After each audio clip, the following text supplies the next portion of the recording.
Hey, hi guys, welcome back. All right, Sagittarians, let's get into this, shall we?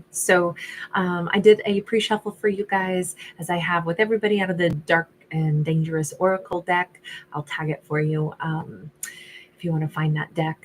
But we have got the Harpy, which is about chaos. So, first off, well, let's talk about the Harpies.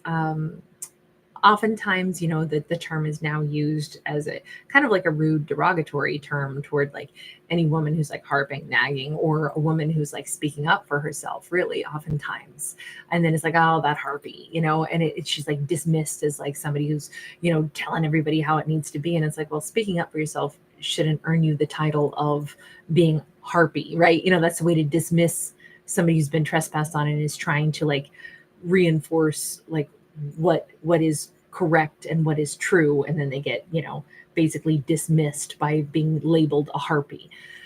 In mythology, the harpies were actually associated with like really sweeping like wind and air, particularly like screaming, incoming bouts of really furious wind that would knock stuff over, and even they would go so far as to say that those scary screaming winds, which sometimes were considered to be like a female entity, would like steal away people and cattle and ruin things.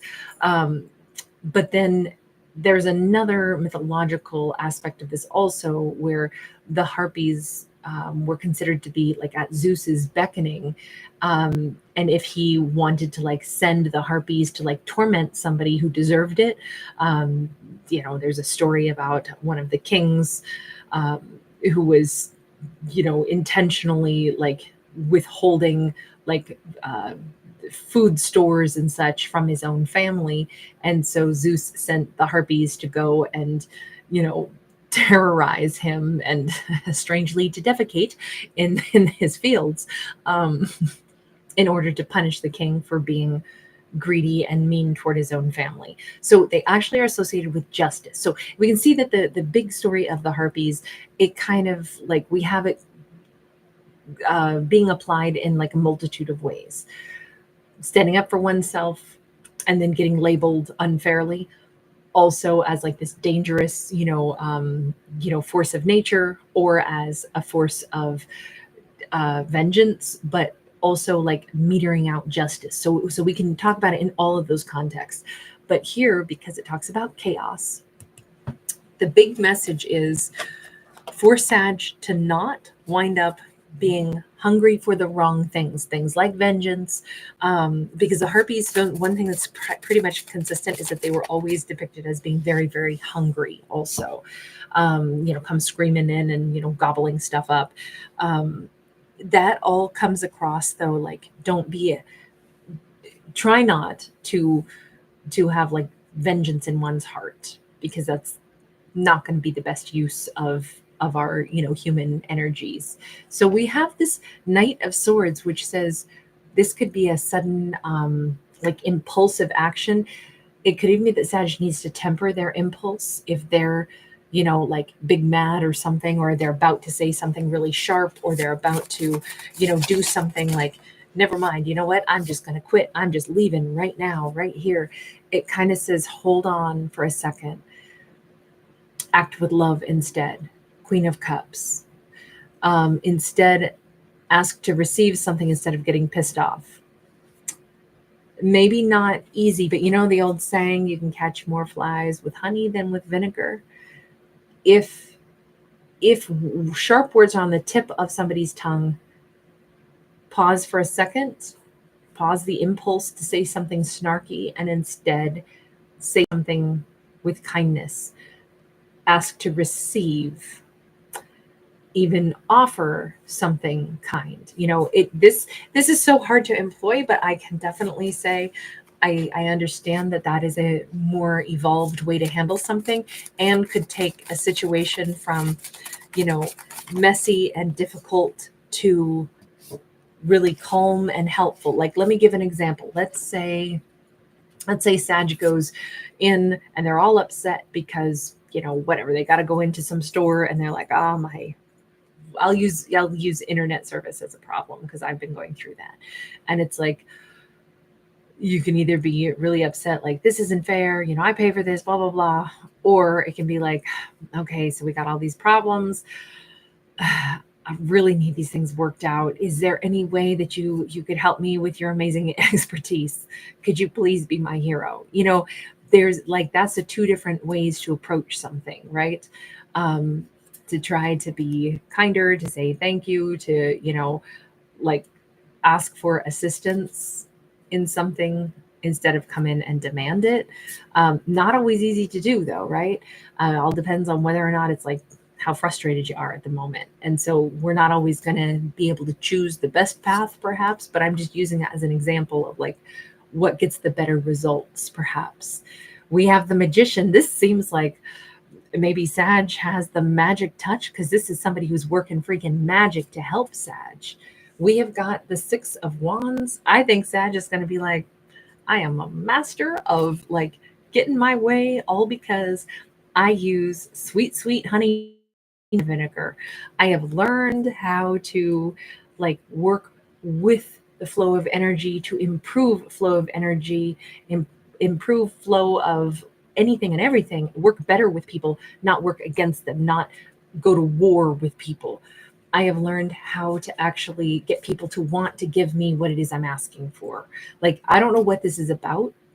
If this is just about, I mean, I was using something simple as an example, just because off the top of my head, I was like, okay, you know, like what's an easy thing that I think everybody's dealt with on the face of the planet? Well, stuff like service, you know, internet, phone, whatever.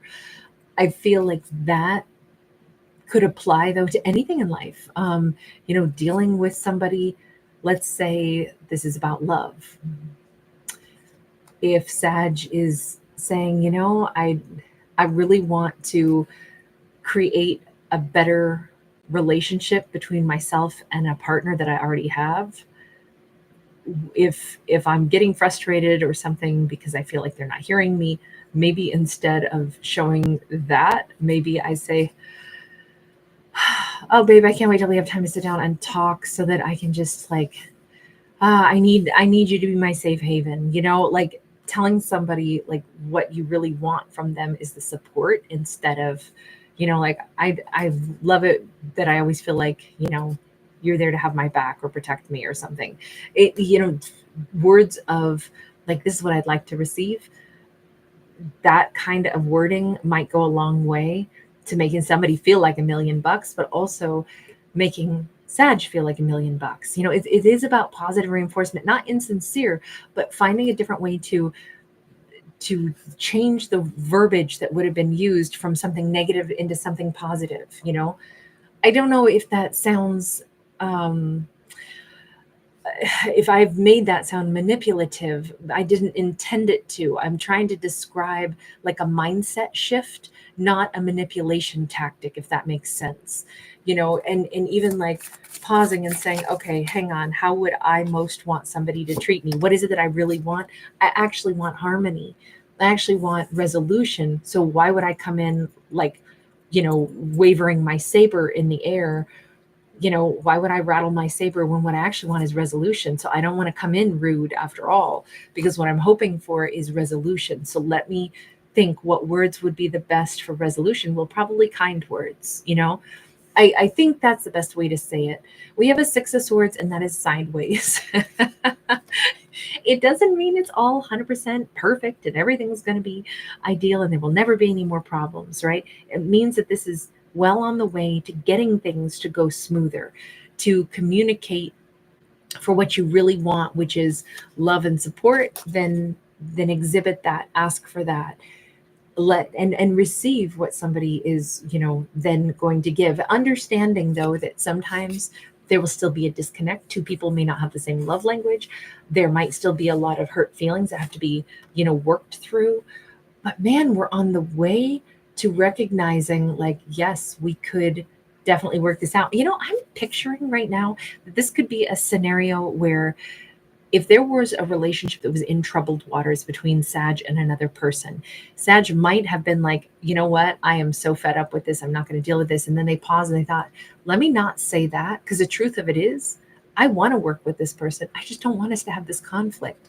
So how do I instead of slamming a door, walking out, why don't I turn around and sit down and be like, here's the thing. I don't want us to not be together. I want us happy because I am happy with you 98% of the time. It's just sometimes we have these conflicts, and I so want to better understand, like, how can we avoid this? Because this is too good a thing to walk away from. Like that might be an example of, I mean, that right there could make somebody feel so freaking amazing. Like, oh my God, you love being with me. You don't want to leave me. I don't want to leave you either. They still have things to work through, right? They have things to work through. That Six of Swords says, there's stuff still there that has to be healed. But things are getting more empowering. Things I feel like Sag is probably going to be the one who's like, oh my God, this tactic of like expressing what I actually want, which is super positive, instead of coming in with something angry, snarky, or negative, or overly impulsive. God, this is getting great results. I feel like I'm totally in Empress mode. I feel like I'm totally handling things with grace, and it's getting me results. Sag could be dealing possibly with a Virgo or a Gemini. Right now, Sag is showing up in some strong Taurus Libra energy. And they also showed up in, emotional energy with that Queen of Cups. We've got the Knight of Wands sideways. Here's the thing. This entire situation still says that Sag is going to come out improved in some ways because of the way they're going to be able to deal with a person with grace and with, genuine truth of what the best possible outcome is that they actually would like to create. That doesn't always mean that the other person is going to be consistent. It doesn't mean that the situation is going to be consistent. This can be kind of back and forth energy. It can feel like, immature or player energy or inconsistent energy. But the Empress is very consistent. So let me put it this way. At minimum, even if it turns out the Sag is dealing with somebody who is not as mature as Sag, or doesn't have the consistency that Sag has to, really be in a relationship with Sag, ultimately. They may or may not. I don't know. Sag might still have to make a judgment call later on. But regardless, this exercise in Sag, learning to communicate so honestly with what they really want, it's going to benefit them in any future relationship with the lovers. They're going to be so masterful at like letting a partner know, I am choosing to bond my energy to you because I'm choosing you and all that you are. I ask that you choose me the same way. And if we have problems, we work it out, because undoubtedly we will, but I'm still picking you to work things out with. I just feel like there's this amazing energy. Like this could be Sag turning a corner in how they interact with any partner from here on out, and possibly anybody, but particularly how they operate in romance. And I feel like Sag is like the ideal partner from here on out. I feel like this incredible way of like not flattering somebody falsely, not at all, but telling somebody, here's what I want to receive from you, here's what I want to give to you, especially during moments where those weren't necessarily the words that were on their tongue, but ultimately, isn't that what we got together for? Isn't it because I care about you, you care about me, we have something special? So why tear that down when the truth of it is, in this moment of conflict, the real reason I'm upset is because our harmony just disappeared, and I don't like disharmony with you. I want it back because I really want this with you. So let's fix the problem so that we can get back to being good. It just feels like there's not like the shame, you did this, you need to do that to fix it. Honestly, I think this is so fabulous. I just said this with the Aries video. I was like, I wish that the Aries video wasn't just specific to Aries, because it was such a great message. I feel like it would have been so applicable to like every character. And this is how I feel about the Sag video too. Man, we're getting some awesome fire messages tonight. This is amazing. Can I see one last thing though? What may or may not happen with that Knight of Wands being sideways? Does Sag have success with this person?